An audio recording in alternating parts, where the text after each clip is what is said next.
I think the key to what I did was that I happened to be in a position where I think I and my friends knew more about what was happening in Germany than Chamberlain and the Parliament did. I mean, my parents were German and my parents were Jewish, and we were already rescuing people from Germany. So when I went to abroad, I knew exactly what was happening, whereas lots of people in this country still didn't believe it could be possibly true. So I had an advantage over the other people, but relative to the magnitude of what happened afterwards, it was nice to have helped some people, but it was not a very great thing in the whole picture of the war and what happened later. Well, they've expanded since then. I think there were about nearly 700, I think. Yes. I've got all the papers at home in detail, but not up here. I know a lot of what became quite a number. Some have done very well. Some I play bridge with. Some are unfortunately already in old people's homes because they're in their 80s.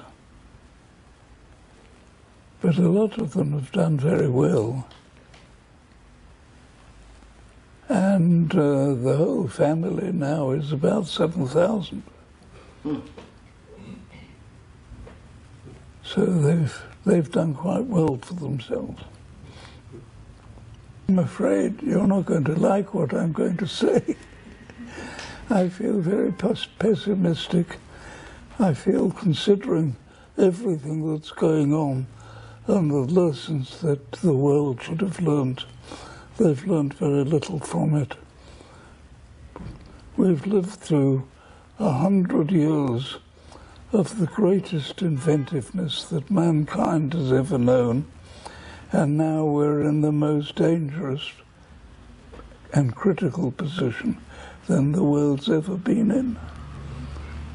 We've done all these wonderful inventions, and yet the world's in turmoil. I don't know what's gone wrong. Your generation must know more about it than I do. It's not a very happy situation at the moment, but it's a question of how one leads one's life. I mean, there are so many people who go to so many different churches, and I know a lot of them, and I can ask them, do you do this or do you do that? But very few people I know really believe in a God. And yet they go to church, they go to synagogue and all these other places.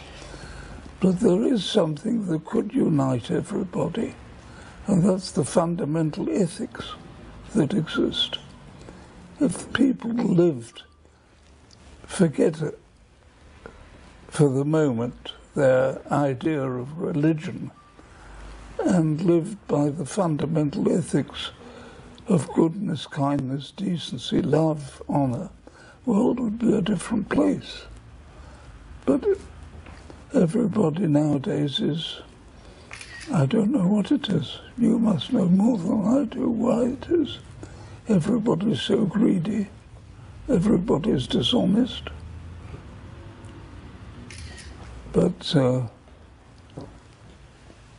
the opportunity still exists, but we'll have to be quick because things are in trouble at the moment. Yes. And all these terrible things are happening where civilization started. It should be possible if people lived an ethical life. I mean, if people forgot for a moment about the church, whether they're religious or not, it doesn't really matter. That's their own personal things. But what must be fundamental to all people who go to church are the fundamental ethics that exist: goodness, kindness, decency, love, honor, truthfulness. Now, if people just believed in the ethics, 2 words, ethics and compromise.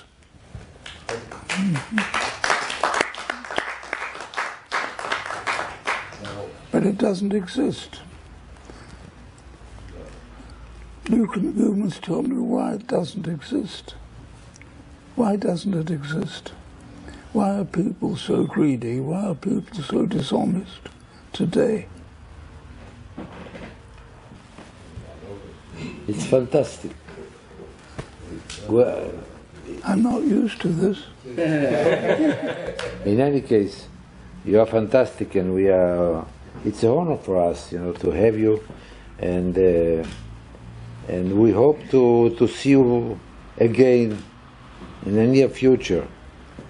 It depends how you call what you call near. 3-4 years is okay. What? 3 or 4 years. That's not near for me. I mean, I'm joking. that's far distant. Yeah. Wonderful, wonderful.